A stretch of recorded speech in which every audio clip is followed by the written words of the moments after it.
So hello friend, तो आज का जो टॉपिक है वो बहुत ही बेसिक और बहुत ही इंपॉर्टेंट होने वाला है। तो आज का जो टॉपिक है वो है प्रेशर। आज की वीडियो में हम लोग प्रेशर को ही समझेंगे। ये प्रेशर जो टॉपिक है वो कहीं ना कहीं हमारे लाइफ से काफी जगह जो है वो जुड़ा हुआ है। जैसे आप लोग ने नोटिस किया होगा कि यदि एक गुब्बारा को आप लेंगे, एक पिन से पिन अप करेंगे तो वो आसानी से फूट जाता है, लेकिन उसे ही उंगली से अगर आप प्रेस करेंगे तो वो आसानी से नहीं फूटता है। इसके अलावा आप अगर ट्रैक्टर देखे होंगे खेतों में, तो उसका जो टायर होता है, पिछला टायर, वो काफी बड़ा होता है। तो इसके पीछे क्या लॉजिक है?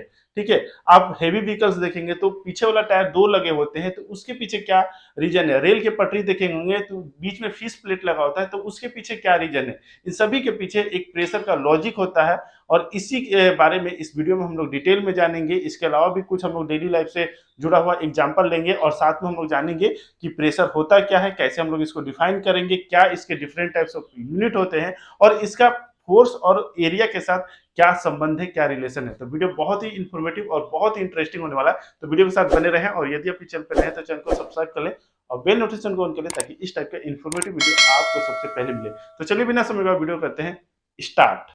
तो प्रेशर, तो देखिए बचपन में हम लोग इस प्रेशर को बहुत ही बेसिक से समझे हैं, और वहां पर ज्यादातर क्या होता था कि हम लोग इसको मेमोराइज करते थे। ओके। लेकिन आज की वीडियो में हम लोग इसको पूरा फीलिंग के साथ समझेंगे। पूरा आपका कॉन्सेप्ट जो है वो प्रेशर से रिलेटेड क्लियर हो जाएगा। ओके। तो सबसे पहले तो हम लोग प्रेशर होता क्या है, जिसको हम लोग हिंदी में दाब कहते हैं, उसको हम लोग देख लेते हैं, यानी इसका डेफिनेशन देख लेते हैं। तो the amount of force applied per unit area on a object surface is called as pressure. यानी कि प्रेशर क्या है? तो ये अमाउंट ऑफ फोर्स है जो कि अप्लाई होता है पर यूनिट एरिया पे एक ऑब्जेक्ट के सरफेस पे। ठीक है। तो वो जो फोर्स होता है ना, जो पर यूनिट एरिया पे अप्लाई होता है, तो उसी को ही प्रेशर कहते हैं। अरे कहना क्या चाहते हो। यानी सिंपल भाषा में बात करें तो प्रेशर क्या है? तो प्रेशर जो है फोर्स पर यूनिट एरिया, यानी कि यूनिट एरिया में जो लगने वाला जो फोर्स होता है उसी को ही हम लोग प्रेशर कहते हैं। एक चीज यहाँ पे याद रखने वाली बात है कि जो फोर्स एक्ट करेगा बॉडी के सरफेस पे, तो वो जो होगा वो परपेंडिकुलर यानी 90 डिग्री के एंगल पे एक्ट करेगा। जैसे मान लीजिए ये एक ऑब्जेक्ट है, ठीक है, तो इसके सरफेस पे जो ये फोर्स एक्ट करेगा वो 90 डिग्री के एंगल यानी कि परपेंडिकुलर जो एक्ट करेगा। इसको मैथमेटिकली हम लोग कैसे एक्सप्रेस करेंगे? तो प्रेशर इक्वल टू हो गया फोर्स बाय एरिया, यानी कि यूनिट एरिया में लगने वाला जो फोर्स है उसी को ही हम लोग प्रेशर कहते हैं। ओके। तो ये आपका मैथमेटिकल एक एक्सप्रेशन हो गया। तो यहां तक जो कॉन्सेप्ट है वो तो क्लियर ही है, लेकिन यहाँ पर जो मेन अब मुद्दे की बात आती है,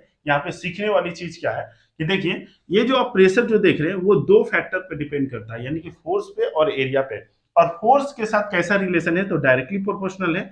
और प्रेशर का एरिया के साथ क्या संबंध है या क्या रिलेशन है? तो वो इनवर्सली प्रोपोर्शनल है। यानी कि डायरेक्टली कहने का मतलब है कि अगर हम जैसे जैसे फोर्स बढ़ाएंगे ना, वैसे वैसे आपका प्रेशर जो है वो इंक्रीज करता रहेगा। ठीक है। फोर्स घटाएंगे तो प्रेशर जो है वो डिक्रीज कर जाएगा। लेकिन मान लीजिए कि कई सारे केसेस ऐसे होते हैं जहां पर आप फोर्स को इंक्रीज नहीं कर सकते हैं, ठीक है, आप लेकिन आपको प्रेशर को इंक्रीज करेंगे, क्योंकि फोर्स आप इंक्रीज कर रहे हैं, डेट मीन्स आपका लॉसेस हो रहा है, वहां पर एनर्जी लॉस हो रहा है। तो वहां पर आप कैसे प्रेशर को इंक्रीज कर सकते हैं? तो वहां पर आप प्रेशर को इंक्रीज करने के लिए जो दूसरा फैक्टर है, यानी कि एरिया को आप डिक्रीज करेंगे, क्योंकि एरिया के साथ इन्वर्सली प्रोपोर्शनल है। तो जैसे ही एरिया आप डिक्रीज करेंगे तो आपका प्रेशर जो है वो इंक्रीज करेगा, और अगर आप एरिया को इंक्रीज करते हैं तो प्रेशर जो है वो डिक्रीज करेगा। ठीक है। इसको हम लोग एक मैथमेटिकली एक एग्जांपल से भी समझ लेते हैं, ठीक है, कि कैसे अगर एरिया को हम अगर बढ़ाते हैं तो प्रेशर जो है वो डिक्रीज करता है। ओके। जैसे मान लीजिए कि एक एग्जांपल ले लीजिए कि हमारा जो इसी बॉडी के ऊपर मान लीजिए कि जो फोर्स लग रहा है वो 10 न्यूटन का लग रहा है, और जो एरिया जो है वो अभी है आपका 5 मीटर स्क्वायर। ओके। तो यहाँ पर यदि हम इसको प्रेशर कैलकुलेट करेंगे तो ये हो जाएगा 10/5 यानी कि 2 न्यूटन पर मीटर स्क्वायर हो गया। ठीक है। यानी कि इस समय प्रेशर इतना है। लेकिन अब हम क्या बोले कि जैसे ही अगर हम एरिया को इंक्रीज कर देते हैं तो प्रेशर जो है वो डिक्रीज कर जाएगा। ओके। या इसके वाइस वर्सा। ओके। तो मान लीजिए हम अभी जो ये एरिया जो है इसको हम बढ़ा देते हैं, तो देखते हैं प्रेशर घटता है कि नहीं। तो फोर्स जो है वो कांस्टेंट है, 10 ही रहेगा। एरिया को हम क्या करते हैं, 5 की जगह हम 10 ले लेते हैं। तो जैसे ही 10 लिए तो इधर 10 कट जाएगा, तो हो जाएगा 1 न्यूटन मीटर स्क्वायर। यानी कि हम देखें कि जैसे ही एरिया हम इंक्रीज किए तो हमारा प्रेशर जो लग रहा था वो डिक्रीज हो जा रहा है। ओके। तो इस तरह से यहाँ पर ये क्लियर होता है कि अगर हम एरिया को इंक्रीज करते हैं तो प्रेशर जो है वो डिक्रीज होगा, और अगर एरिया को हम लोग डिक्रीज करेंगे तो प्रेशर जो है वो इंक्रीज करेगा। ओके।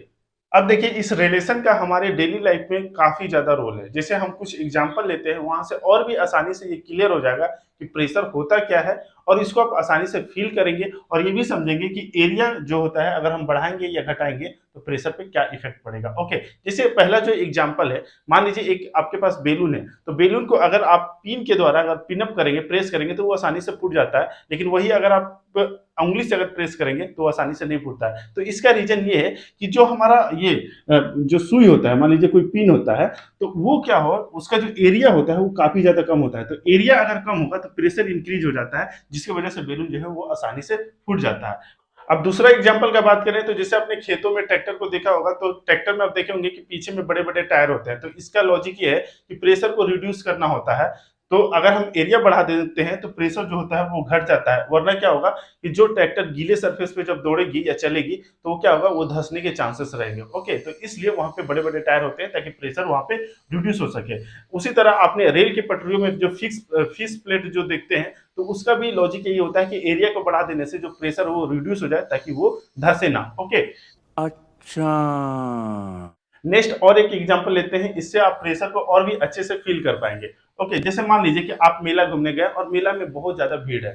तो सपोज कीजिए आपके पास एक आदमी आया और वो आपको पैर जो कुचल के चला गया, ठीक है, और उसने क्या पहना था, एक जूता पहना था। मान लीजिए एक जूता पहना था, तो जब जूता से वो प्रेस करेगा ना वो आपका पाँव, तो वो आपको थोड़ी बहुत आपको फील आएगी, थोड़ी बहुत आपको दर्द होगा। ओके, थोड़ी बहुत आपको फोर्स महसूस होगा, उसमें आपका बहुत ज्यादा नहीं आएगा। लेकिन इन केस अगर आप समझिए कि आपके सामने अगर कोई लड़की आ जाए और उसने हाई हील का अगर सैंडल पहना हो, तो उससे अगर आपका पैर जो प्रेस हो, तो सोचिए आपको कितना दर्द होगा। तो उस समय नानी माँ सब याद आ जाएगा। ओके, तो होता है ना, कई बार ऐसा बचपन में हुआ भी होगा, जिससे अगर सैंडल से कुचलाए होंगे तो आप फील किए होंगे कि बहुत ज्यादा प्रेशर फील किए होंगे। लेकिन वही अगर जूता चप्पल का बात आता है तो उतना प्रेशर जो है वो फील नहीं होता है। तो इसका भी लॉजिक यही है कि जो सैंडल का जो वो जो एरिया जो होता है वो जो डिक्रीज होता है, जिसके वजह से आपका प्रेशर जो होता है वो इंक्रीज हो जाता है और हमें ज्यादा फोर्स महसूस होता है। ओके, रुको जरा, सबर करो। नेक्स्ट एक और एग्जांपल लेते हैं जो कि जॉब करने वाले लोगों से रिलेटेड है।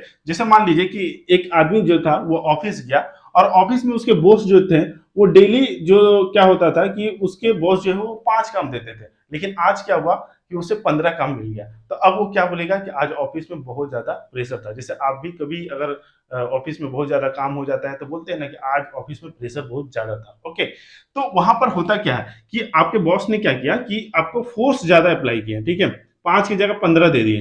तो अब आपको क्या होगा, फोर्स ज्यादा हुआ तो आपका प्रेशर जो हो वो इंक्रीज कर दिया, जो कि डायरेक्टली प्रोपोर्शनल है।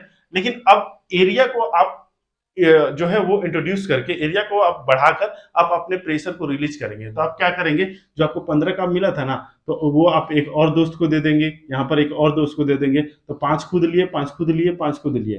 तो इससे क्या होगा, एरिया जो है वो आपका डिवाइड हो गया। तो एरिया आपका अगर बढ़ गया तो क्या होगा, प्रेशर जो है वो डिक्रीज कर जाएगा। ओके, तो इस तरह से आप वहां पर अपने प्रेशर को रिड्यूस करते हैं। ओके, तो ये भी एक एग्जांपल हो गया समझने के लिए।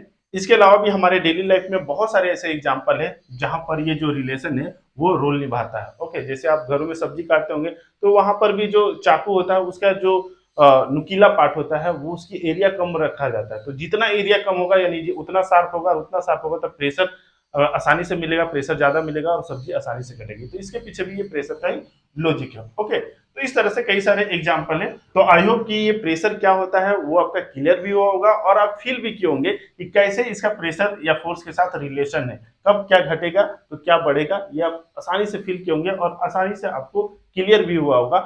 अगर कोई डाउट है तो कमेंट बॉक्स में पूछ सकते हैं। ओके, तो अब देखिए यहाँ पर हम लोग प्रेशर को तो समझ लिए। अब हमको यहाँ पर ये जानना है कि प्रेशर का मेजरमेंट हम लोग का क्या है, यानी कि उसकी यूनिट को हम लोग समझेंगे। ठीक है, तो देखिए यहाँ पर अगर हम यूनिट निकालेंगे तो यहाँ पर फोर्स का यूनिट क्या होता है, न्यूटन होता है, और एरिया का होता है मीटर स्क्वायर। तो एक तो यूनिट आपका ये हो गया न्यूटन पर मीटर स्क्वायर। ओके, तो ये इसकी यूनिट हो गई, यानी इसी से हम लोग दर्शाते हैं। ओके, तो लेकिन इसको जो बताने वाले जो वैज्ञानिक थे ना वो पास्कल जी थे। ठीक है, जो पास्कल नाम के जो वैज्ञानिक थे उन्होंने ये बताया कि न्यूटन पर मीटर स्क्वायर जो होता है इसको हम लोग प्रेशर बोलते हैं। तो इन्होंने बताया, इसलिए उनके रिस्पेक्ट के लिए, उनको इज्जत देने के लिए इस न्यूटन पर मीटर स्क्वायर को हम लोग पास्कल बोलते हैं। ठीक है, क्या बोलते हैं, पास्कल। ओके, शॉर्ट में पीए। ओके, तो 1 newton metre square equal to होता है 1 पास्कल। ओके, अब ये पास्कल जो वैल्यू होता है वो बहुत ही छोटा होता है, और इंडस्ट्री में या नॉर्मल लाइफ में या डेली लाइफ में हमें काफी बड़े या छोटे प्रेशर की वैल्यू की जरूरत पड़ती है। तो अकॉर्डिंग टू रिक्वायरमेंट, आपका जहां पर जैसा रिक्वायरमेंट है, कहां पर कौन सा फ्लूइड यूज हो रहा है, कहां पर क्या एरिया है, क्या फोर्स लग रहा है, उसके अनुसार प्रेशर के काफी सारे यूनिट होते हैं, डिफरेंट टाइप्स ऑफ यूनिट होता है। तो यहाँ पर जो कुछ इंपॉर्टेंट यूनिट है उसको हम लोग देख लेते हैं। तो डिफरेंट यूनिट्स ऑफ प्रेशर, जैसे पहला जो है वो है किलोग्राम पर स्क्वायर मीटर, तो जिसको हम लोग डिनोट करते हैं शॉर्ट में केजी पर मीटर स्क्वायर। दूसरा जो है किलोग्राम पर स्क्वायर सेंटीमीटर, इसको तो आप कई बार देखे होंगे, जिसको हम लोग डिनोट करते हैं केजी पर सेंटीमीटर स्क्वायर में।